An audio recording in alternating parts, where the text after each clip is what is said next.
Hello and welcome back to Contradiction! I sat around with Ryan for a while, and I mean, I can see where there are going to be some things that are going to show up later, like all that stuff about how he was the one who made up the phrase and it just happened randomly, and the phrase was invented while based at the village hall. I can almost guarantee that something is going to come out that says that Third Eye met in the village hall also. So they were all buddy-buddy, if not the same group. But I left Ryan's place unable to figure anything out. I didn't try anything, I just looked at my notes, because I don't like to try anything off camera, just in case it actually goes through. The only time I did is when I went to Simon's and he was like wearing an apron and making chili or whatever, and I was like, I just came to get his notes, not to see a new cutscene. But whatever. So I checked this also, and it says I should call the chief. So that is what I'm going to go do right now, and I hope that after I've called the chief, it becomes obvious what I should do. Otherwise, I'm gonna flail around with Contradiction some more, so let's see what happens.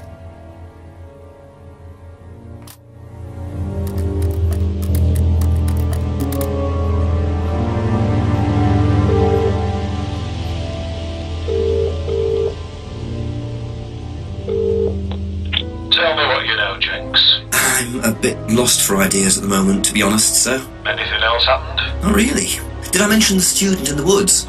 A rather obnoxious student carving a devil sign into a tree. Turned out Atlas used the symbol, Simon Thompson explained it. It's to do with a phrase they use on the course, the 3 freedoms. Ryan said he came up with it. The 3 what? The 3 freedoms. It's about getting rid of your past, or something. Sounds as daft as that stuff James Wilson was going on about. Have you found out any more about that? No, not really. Well, do a bit of research. Find out what you can about this cult. Who ran it, where they were based. Find out what Ryan Rand knows about it particularly. Okay, Chief, I'll call later. Righto. Alright, so I was right to think that he's the one to talk to. I don't know why they had me call the chief. So, I'm actually gonna go into James first. I don't think there's anything to see here. And I didn't copy down his new stuff because I'm so convinced that it's questions, if you don't mind. Ryan Rand. Yeah, he's not gonna talk about it anymore because he's the one who already... I just tried to go down the list and it didn't go. He's the one who already talked all about it, so... That used to be something else.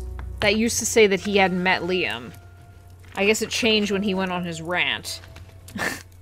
It used to say... Where is it? Oh no, I'm on Simon's page. Where's James's page? This is so fascinating. Alright. It used to say never met Liam, and now it says met Liam. Okay, Alright, let us go... Be back later. Talk to Ryan Rand and try to come up with something. I just don't really know what I'm gonna do. Because... I mean, I feel like... that is... something that should be obvious and isn't. To me, at least. And there have been a couple of them like this, where it's just been like, okay, If you don't mind. I tried some stuff, and now I'm trying something that seems vaguely off, but it works because it's actually what they intended. So whatever. Never came into contact with Third Eye, and...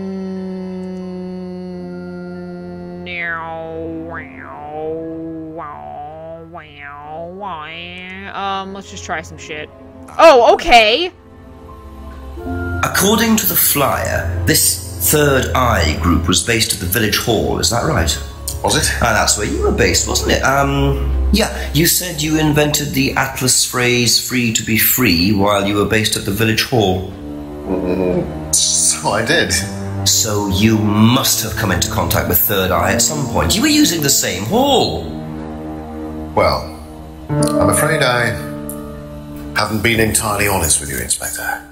Oh! Shocking! You see, Third Eye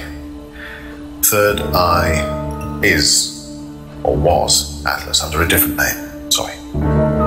Atlas is Third Eye. In a new improved form, yes. And you ran Third Eye. With Dad, yes. So you must have known Liam. You didn't just meet him, did you? Yes, I knew him, Inspector, but don't get your hopes up. All of this has been thoroughly investigated and cleared up. You've been investigated about his death?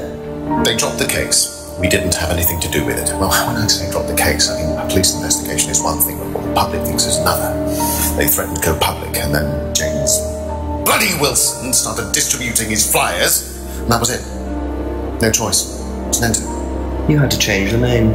We'd already paid the family an out-of-court settlement. Thought that was an end to it. But then James, his cronies, they leave it alone. So we had to close down, buy a new place, rebrand. So eventually, we reopened here. As Atlas? As Atlas. And it worked? Up till now, yes. So you knew James Wilson too?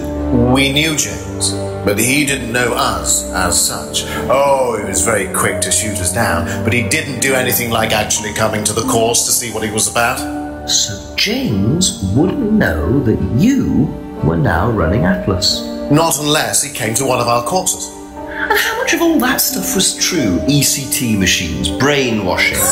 I'm afraid that exists only exclusively in the mind of Mr. Wilson. All we do is make better business people. We challenge their prejudices and presumptions. Why don't you come along and see for yourself? The course starts in 15 minutes. Excuse me, Inspector. Hello. I can't come back now. Well, you have my car at the moment. All right. All right. See you later. That was Dad. I have to go back. You can come and meet him if you like. Well, I might come and have a chat.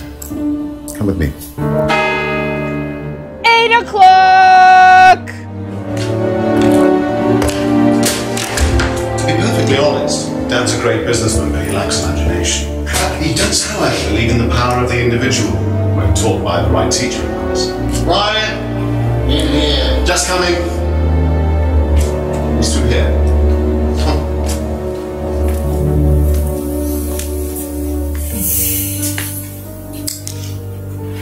To whom do I owe the pleasure? Detective Inspector Jenks. I'm investigating a death in the village. I believe you knew Kate Vine. Oh, I thought all this was dealt with, Inspector. You do know that Kate Vine was a gherkin short of a big mad. You do now.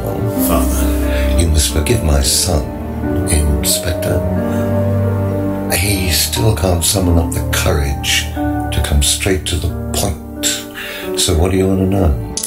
Well, a few more questions if you don't mind. I do mind. I'm a very busy man. Try asking an intelligent question, like, do I mind being quizzed about a once promising student who turned into a useless drunk? Ryan, would you mind leaving us for a while? I'll go back to the centre. I have one or two things to prepare. Call me if you need me, Dad. You may begin, Mr. Holmes, although I'm not going to be able to help you. I don't have much to do with the course nowadays, so I can't give you any hard information. That's as maybe, but we No, that's as is. But if you want my opinion, I'd be quite happy to give it to you. So, fire away. Okay, thank you. Well, Paul certainly doesn't take any prisoners. It's obvious who's pulling the strings in this family, and I wonder what they got up to in their previous guise as Third Eye. 8 o'clock already. Did he say a gherkin short of a Big Mac? I don't think he could have possibly said that, but since my closed captioning has shut off suddenly and without warning, I realized during that cutscene, and has been off for quite some time, I have no idea what he said. A gherkin short of a Big Mac. Okay, we are asking this man a bunch of questions. I also don't think that he's ever going to speak to me again after I'm done speaking with him. And actually, now that I look at the time that this video has been on, this video is going to be short, But if I were to ask him all these things, I'd want to do it all in one. So I don't want to start until I have a fresh video. So you will have to wait. I'm sorry. And I will see you next time on Contradiction, where we will talk to the man with the gankiest teeth in the game. Bye!